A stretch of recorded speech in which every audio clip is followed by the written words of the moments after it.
우리 함께 주님 찬양하겠습니다. 찬송가 393장으로 주님께 찬양하겠습니다.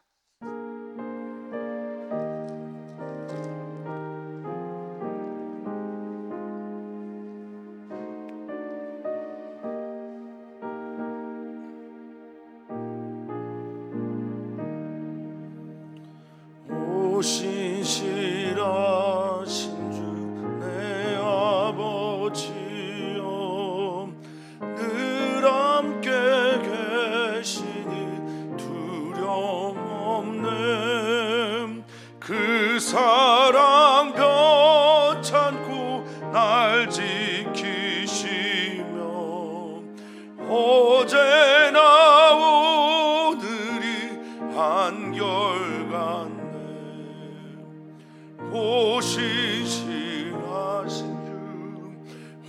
신실하신 주 날마다 자비를 베푸시며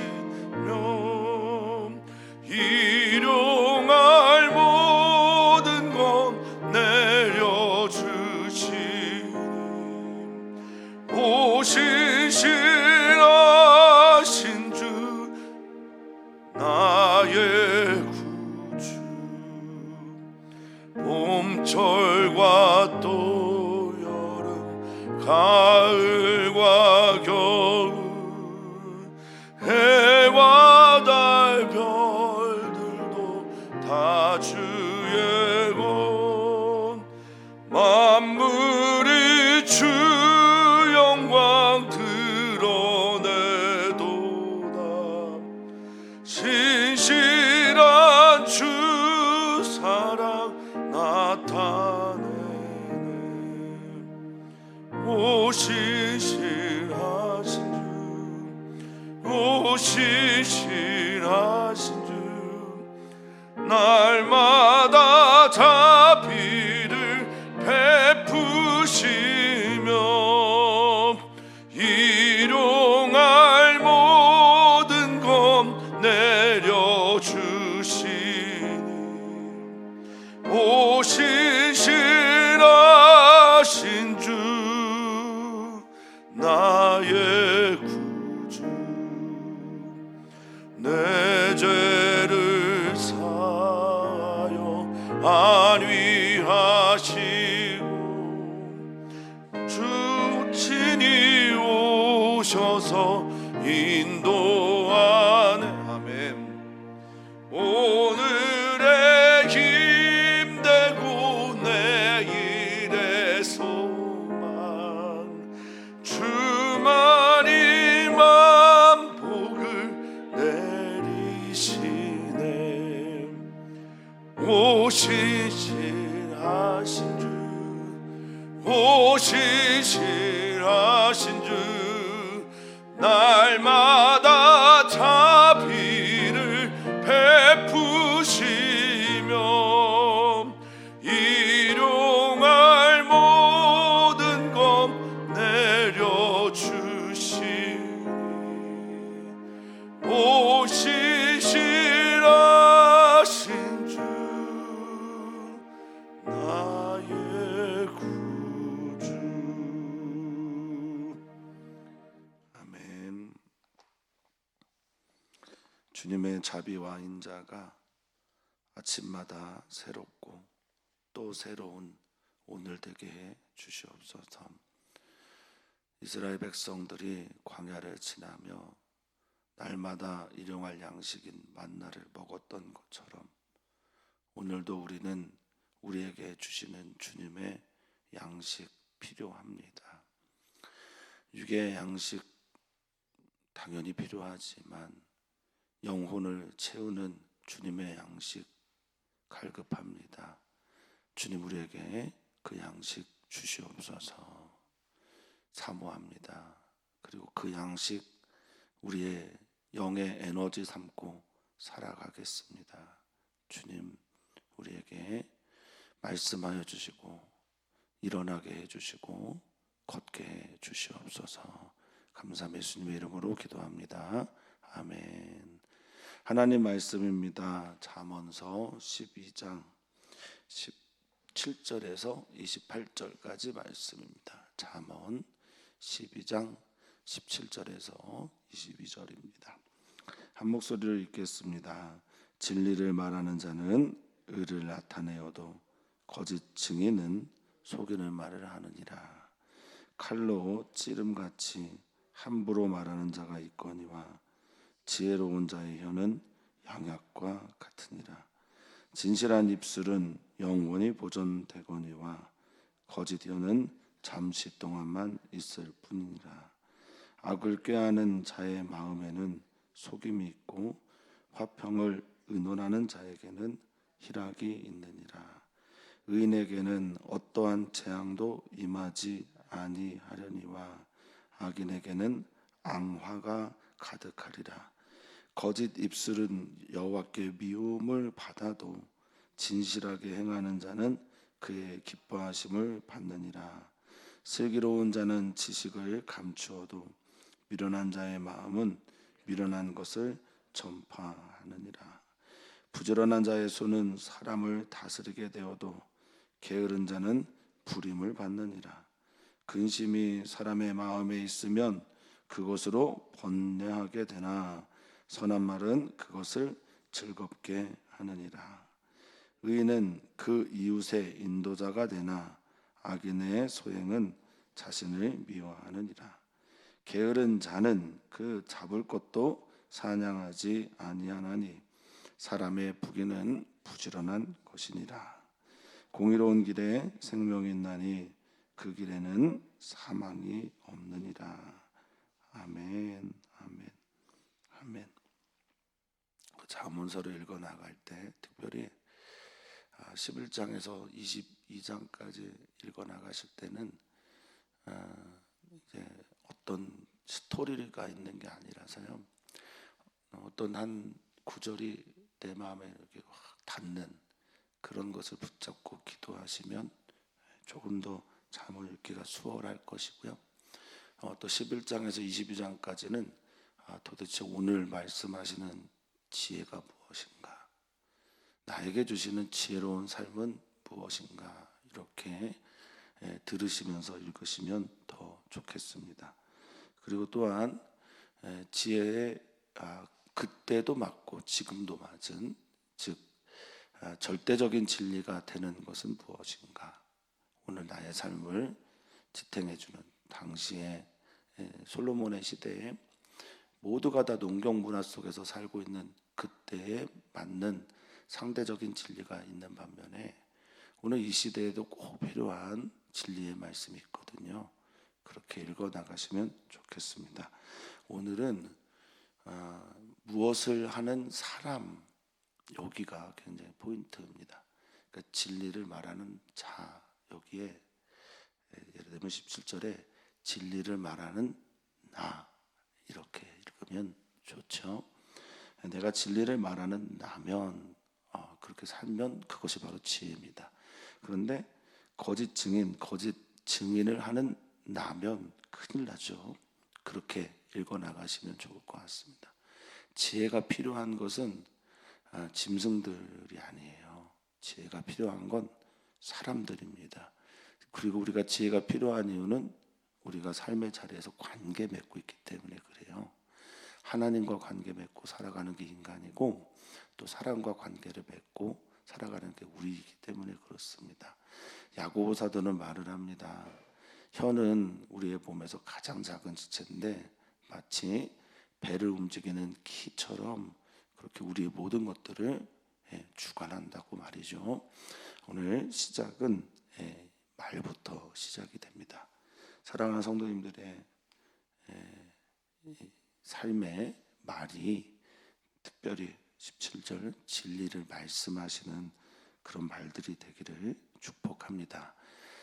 우리가 진리를 말한다라고 할 때 구약 성경에서 말하는 진리와 신약 성경에서 말하는 진리가 물론 다 하나님 안의 진리지만 조금 다름이 있어요. 여기 17절의 진리는 에무나라는 말을 썼어요. 에무나는 여기에서 뭐가 나오냐면 아멘이 나옵니다. 아멘. 아만이라는 동사에서 시작된 이 에무나는 아기 나귀가 새끼 나귀가 엄마 나귀를 부르는 것으로부터 시작이 됐어요. 그러니까 이 말은 내가 어떤 절대적인 것에 나의 모든 것들을 드리는 때, 다시 한번 말씀을 드리면, 내가 하나님께서 내게 주신 어떤 진리의 말씀을 내가 부르고 아멘할 때 진리가 되는 거예요. 헬라적인 표현에서 진리는 알레테이아라고 해서 내가 뭐 어떻게 한다고 해서 바뀌는 거야. 그러니까 객관적인 진리라고 말을 하면, 이 구약 성경에서 말하는 진리의 의미는 내게 아멘이 되어야 진리가 되는 거예요. 그러니까 하나님이 살아계신 것 우리 진리잖아요. 그런데 내가 아멘 되지 않으면 진리가 되지 않아요. 하나님 살아계시고 사랑하시고 나를 인도하시는 게 진리인데 내가 아멘 돼야 진리 되는 거거든요. 그러니까 에무나는 그런 의미를 가지고 있습니다. 그러니까 내 안에서 아멘이 된 그것을 진리로 말하는 사람들은 반드시 의가 드러나게 돼 있다라고 말합니다.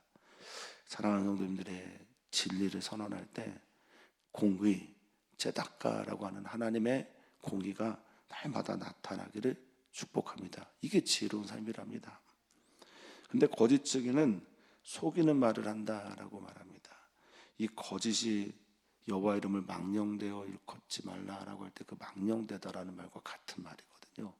속빈, 허황된 이런 뜻이에요. 그러니까 내게 채워지지 않은 말을 하는 거예요. 그러니까 목회하면서 이 말의 힘을 잃을 때가 너무나 많은데 그때가 언젠가 보니까 하나님의 말씀을 내가 믿지도 않고 말할 때, 하나님의 말씀에 확신이 없을 때, 그때는 의도하지 않아도 정말 거짓 증인을 하게 될 때가 있더라고요. 거짓 증거를 할 때가 있더라고요. 그러니까 거짓은 믿지 않는데, 여기서는 믿지 않음에도 불구하고 그냥 중언부언하듯이 내뱉는 말이에요. 그러니까 확신이 없죠. 불안하죠. 그러니까 그 결과가 부당이익을 취하는 사꾼 목자같이 되어가는 겁니다. 여기 속이는 말이 부당이익이라는 말을 같이 가지고 있어요. 자, 18절입니다. 칼로 찌름같이 함부로 말하는 자 있거니와 지혜로운 자의 혀는 양약과 같다, 이렇게 말을 합니다. 사랑하는 성도님들의 말이 또한 말씀이 그렇게 되시기를 바라겠습니다. 함부로 말하다라는 말은요, 마타라는 히브리어인데 이게 서투른 말로 짓거리다, 사람들의 마음을 함부로 대하면서 말할 때 쓰는 거죠. 그러니까 조언이나 충언 등이 문제가 아니라 상대방이라는 존재를 너무 벽안시하고 무시하고 그럴 때 쓰는 말이죠. 함부로 말하는 자는 칼로 찌르는 거예요. 사람을 죽이는 거예요. 연예인들이 자살하고 이런 일들이 많을 때 그들이 가장 큰 상처를 받았던 게 이 칼로 찌르는, 함부로 말하는, 아무 생각 없이 던지는 댓글들 아니었을까요? 말이 그렇다라는 겁니다. 그런데 지혜로운 사람들의 말, 우리 사랑하는 성도님들의 말씀이 되기를 꼭 바라는데, 양약과 같다라고 말할 때 이 양약의 근원이 라파입니다. 라파가 뭐죠? 여호와 하나님 말씀하실 때 여호와는 나의 치료자, 의사라고 할 때 쓰는 말이거든요. 그러니까 의사들이 처방할 때 내리는 약, 그래서 이게 마르페가 됩니다. 여기는 그냥 양약도 되지만 마르페라는 말 안에는 화평이 있어요. 화평. 그 지혜로운 자의 말은 화해하게 하는 거예요. 치료하게 하는 겁니다. 치유하게 하는 겁니다. 어느 때 사람들이 치유를 받죠? 하나님 앞에 그들이 설 때 치유를 받습니다. 그래서 우리의 말이 누군가를 하나님 향하게 했으면 좋겠다, 이게 지혜다라고 저는 믿습니다. 그리고 그렇게 이해가 되고 들려집니다. 진실한 입술, 이것은 그래서 하나님 앞에서의 말이고 하나님께서 주신 말씀을 따라 살아가는 입술. 근데 이 입술은 몇 차례 말씀을 드리지만 샤파라는 말로 언어, 말, 이거죠. 그래서 진실한 말들, 언어들, 이것들은 영원히 주님께서 보존하게 하거니와 거짓혀는 아주 잠시만. 이 거짓과 17절의 거짓 같은 말이에요. 망령되게 쉐케르. 거짓된 말들, 거짓된 혀, 하나님의 그 말씀 앞에서, 하나님 앞에서의 삶, 하나님 앞에서의 말이 아닌 망령된 혀는 잠시만 있을 뿐이다 라고 말을 하고 있습니다. 이 말을 하는 게 뭘까요? 이런 말들을 하는 게 뭘까? 뭐로부터 비롯될까? 예수님도 말씀하셨지만 그 모든 것들은 마음에서부터 비롯되거든요. 4장 23절 잠언 말씀 우리는 다 암기하고 있습니다. 무릇 지킬 만한 어떤 것보다 내 마음을 지켜라. 생명의 근원이 여기서부터 난다라고 말씀하셨던 것처럼 20절에 악을 꾀하는 자의 마음. 그러니까 이 말들이 어디를 향하고 있는가 보면 악을 향해 가고 있는데, 악을 꾀하고 있는 것에 마음에 무엇이 있냐? 그 안에 속임이 있다. 속임이 있다라고 말하고 있습니다. 그러니까 속임이라는 말, 여기서 속이는 말, 또 계속 반복되는 이 속임은 미르마라고 하는 말인데 계속 반복되어지는 단어 중에 하나예요. 부당이익을 취하는 거예요. 사람들을 속이는 이유는, 그래서 사람들을 악으로 이끌어가는 이유는 결국 자기 자신만 생각하고 있기 때문에 그렇다는 겁니다. 그 마음에 그것이 있으니 어떻게 말이 선하게 나오겠습니까? 20절에 말합니다. 화평을 의논하는 자에게는 그러나 희락이 있다. 그 마음에 화평을 추구하는 사람도 있어요. 샬롬이죠. 샬롬. 평안을 추구하고 화해를 추구하고 또 하나님과의 관계 회복을 추구하는 사람들이 있습니다. 너무 사모하는 말이에요. 화평을 의논하고 말하는 사람들에게는 기쁨이 있다. 하나님의 희락이 있다라고 말하고 있습니다. 21절입니다. 사랑하는 성도님들에게 이런 일들이 있었으면 좋겠습니다. 같이 읽어볼까요? 의인에게는 어떤 재앙도 임하지 아니하려니와 악인에게는 앙하가 가득하리라. 아멘. 어떤 재앙이 찾아오면, 어떤 문제가 찾아오면 그러면 나는 의인이 아니야? 이렇게 해석할 수도 있겠으나 결코 그런 뜻은 아닙니다. 예수님에게 찾아온 재앙은 재앙일까요? 예수님에게 찾아온 고통은 고통일까요? 이 말은 이렇게 읽혀져야 합니다. 어떠한 재앙도 그를 재앙되게 하지 못한다라는 정도로 이해하시는 게 훨씬 더 부드러울 겁니다. 의인들에게는, 지혜롭게 살아가는 사람들에게는, 하나님의 공의를 추구하는 사람들에게는 문자적인 재앙이 안 오냐 이런 의미가 아니라 그것들이 재앙이 되지 않는다, 내게 영향을 끼치지 못한다라는 의미로 읽으시면 좋을 것 같고, 또 그래서 좀 제가 어원을 살펴보니까 이 재앙이라는 말이 있잖아요. 이 재앙이 아웬이라는 말을 썼어요. 아웬은 뭐냐면 대체로 어느 때 쓰냐? 우상숭배. 우상숭배로 비롯된 악. 그리고 공허함. 우상숭배를 하니까 공허하죠. 헛되죠. 실상이 아닌 허상에다 대고 절을 하는 거니까요. 그러니까 거기에서 찾아오는 악함 등을 말할 때 이 아웬을 쓰는 겁니다. 이건 죄도 되거든요. 그러니까 지금 의인에게는 어떤 재앙도 임하지 않는다라는 건 어떤 종류의 우상숭배도 그에게는 없다. 그래서 여기 임하다라는 말이 만나다가 돼요. 그러니까 어떤 우상숭배 할 일도 만나지 않는다라는 거예요. 진짜 의인은 재앙을 만나지 않는 사람이 아니라 그 재앙이 재앙되지 않는 사람이며, 우상숭배 때문에 재앙을 경험하는 헛헛함이 없다라는 겁니다. 사랑하는 성도님들이 정말 의인된 삶을 오늘 꼭 살아내시기를 진심으로 저도 기도하고 또 축복합니다. 악인에게는 그러나 앙화가 가득하다라고 할 때 이 앙화는 히브리어 라입니다. 선악과 할 때 선과 악 할 때 그 악라, 그게 바로 지금 악마입니다. 악한 일들이, 하나님 떠났으니까 악한 일들이, 하나님 믿지 않으니까 악한 일들이 그에게는 늘 충만한 겁니다. 이런 사람들은 돈을 많이 벌어도 돈이 선하게 쓰여지지 않습니다. 이런 사람들은 관계가, 사람들 간의 관계가 좋아도 관계가 선하게 쓰이지 않습니다. 왜냐하면 계속 그걸 통해서 부당 이익을 취하고 속이니까 계속 악한 일들이 그에게 가득하게 되는 거죠. 충만해지는 겁니다. 그의 인생을 그렇게 채우게 되는 겁니다. 조금 힘들어도 우리 사랑하는 성도님들은 정말 좁은 길 가셨으면 좋겠어요. 조금 나 혼자 가는 것처럼 보여도, 외로워도 좁은 문 열고 들어가셨으면 좋겠습니다. 그렇게 바랍니다. 그렇게 기도합니다. 내 힘으로 안 되니 그렇게 살아가셨으면 좋겠습니다.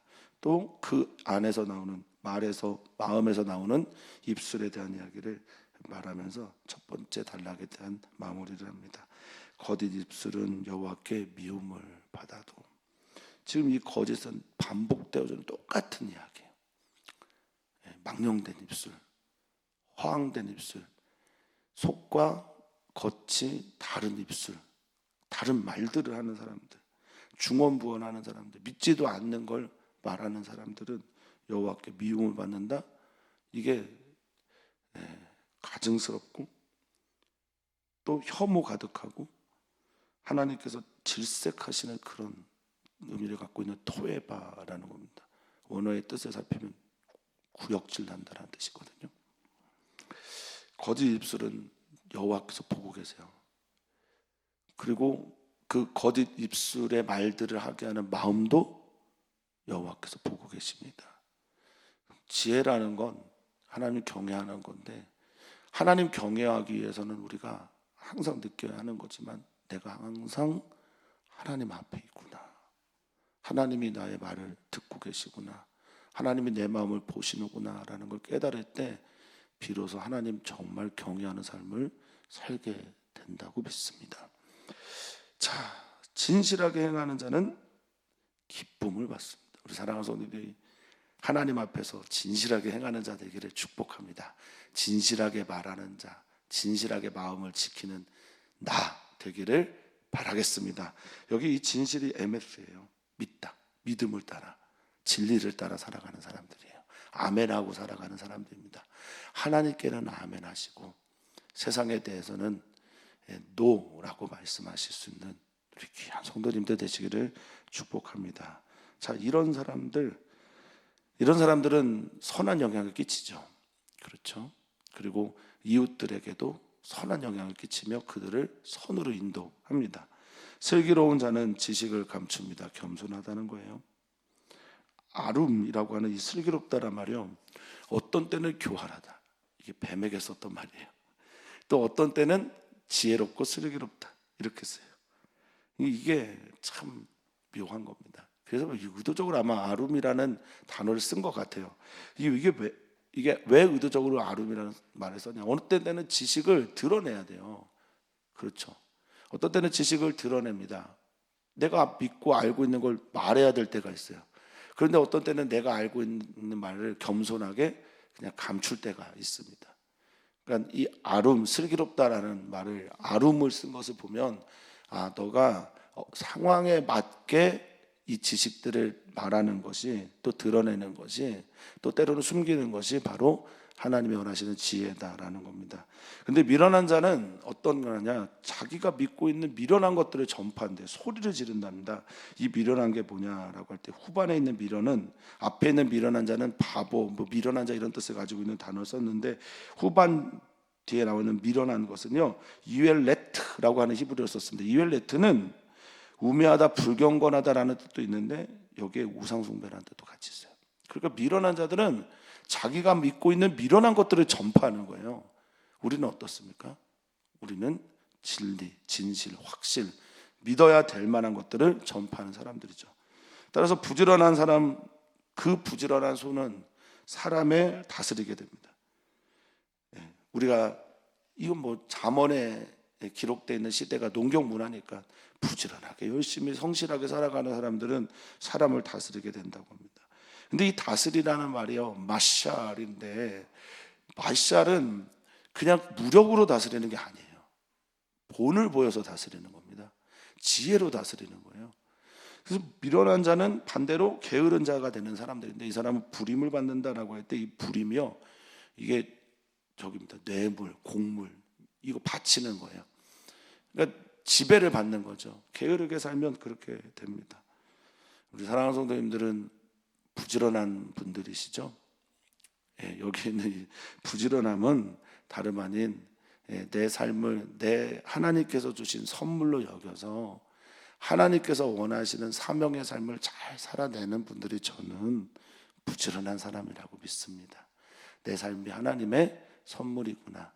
그러니 내 일터도 하나님의 선물이구나. 내 가정도 하나님의 선물이구나. 이렇게 믿고 살아가는 분들.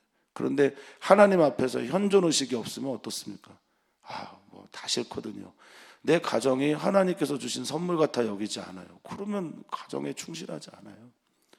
일터나 교회가 하나님께서 주신 내게 주신 선물이다라고 여기지 않으면 게으를 수밖에 없어요. 그런 사람들은 부림, 공물을 바치게 되었다라는 겁니다. 25절입니다. 함께 읽어보았으면 좋겠습니다. 근심이 사람의 마음에 있으면 그것으로 번뇌하게 되나 선한 말은 그것을 즐겁게 하느니라. 아멘. 근심이 나로 번뇌하게 하려면 여러분 마음에 그것을 두지요. 그런데 선한 말은 그 근심을 즐거움으로 바꾼다라고 합니다. 선한 말이 뭐라고 생각하십니까? 나바른데 토부는 보기에 좋았다라는 거거든요. 사랑하는 성도님들의 선한 말은 뭘까요? 감사의 말입니다. 아무것도 염려하지 마라. 오직 모든 일에 기도와 간구로 너희 구할 것을 감사함으로 하나님께 하려라. 그리하면 모든 지각에 뛰어난 하나님의 평강이 그리스도 예수 안에서 너희 마음과 생각을 지키신다라고 말을 하지 않습니까? 근심은 사람에게 다 찾아와요. 그런데 그걸 내가 마음에 두면 그것으로 인해서 계속 번뇌하게 됩니다. 그렇죠? 그런데 그것 대신에 기도와 간구로 하나님께 그것을 아뢰고 나면 내 마음에 감사의 말이 나오게 됩니다. 기도의 말, 감사의 말, 이것이 그 근심을 즐거움으로 바꾼다라는 겁니다. 근심이 찾아올 때 기도하시는, 근심이 찾아올 때 내 마음에 계속 그것들을 모시어 두시지 마시고요.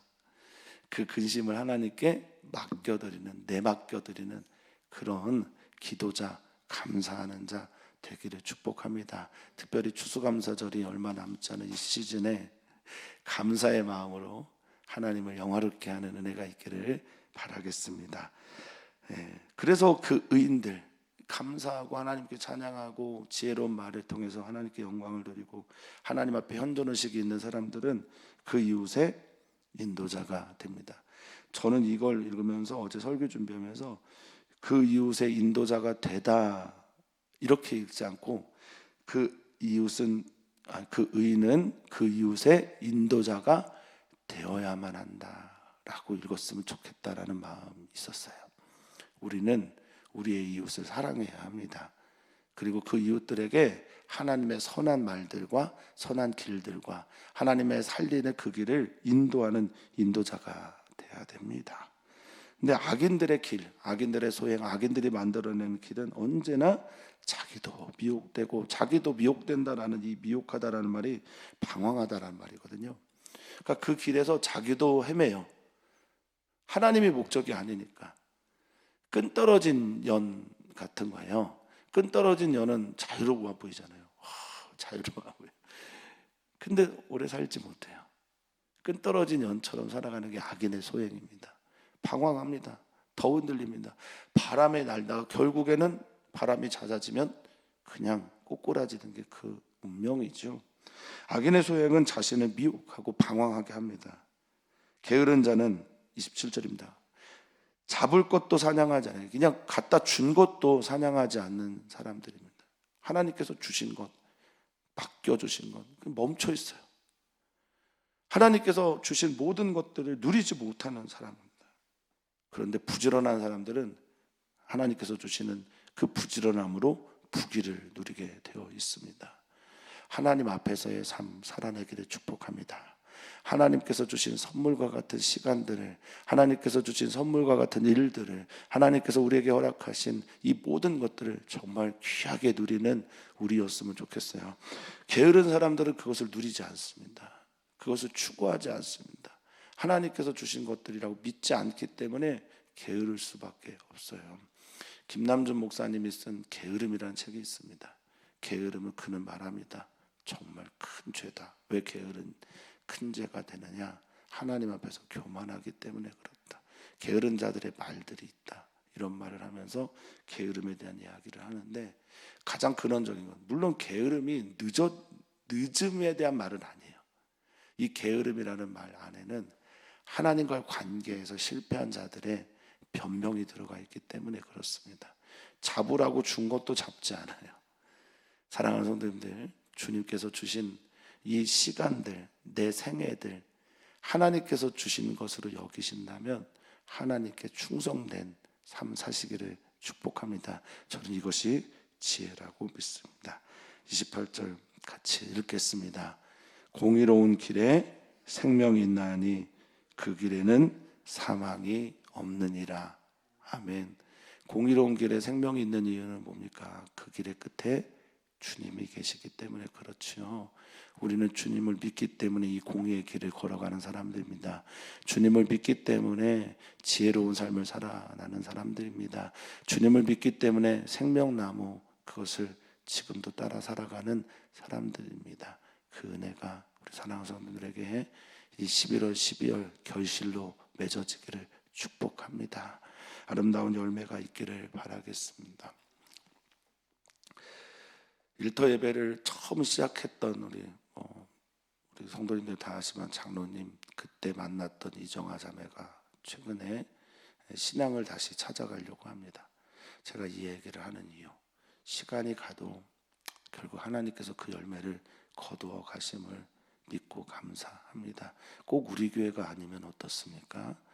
이 공의로운 길에 생명 살리는 역사가 있다면 그것으로 우리는 의미 있는 삶을 살고 있는 겁니다. 그 길에 사망이 없다. 이 사망은 언제나 뭡니까? 하나님과 관계 끊어짐이잖아요. 공의로운 길을 걸어가는 사람들은 항상 하나님과 소통되고 하나님과 관계 맺고 하나님의 사랑과 하나님을 만나고 하나님께 예배하고 하나님과 깊은 성도의 교제를 하는 사람들이 바로 공의로운 길을 걸어가는 지혜로운 사람들입니다. 성도님 되기를 축복합니다. 이번 한 주 주님께서 우리의 주님이 되어 주십시오. 이번 한 주도 주님 바라보면서 주님의 기뻐하시는 길을 따라가는 성도님들 되시기를 축복합니다. 성도님들의 일터와 또 미래와 또 새롭게 시작하는 모든 일들 가운데 창조하시는 하나님의 역사가 있기를 축복합니다. 이번 주에도 우리는 기도합니다. 남선교회, 여선교회에서 기도하고 아픔이 있는 우리 사랑하는 남궁 집사님과 유민지 자매를 위해서 기도합니다. 선교사들을 위해 기도하고 우리의 손을 들어 감사의 계절이 되도록 기도합니다.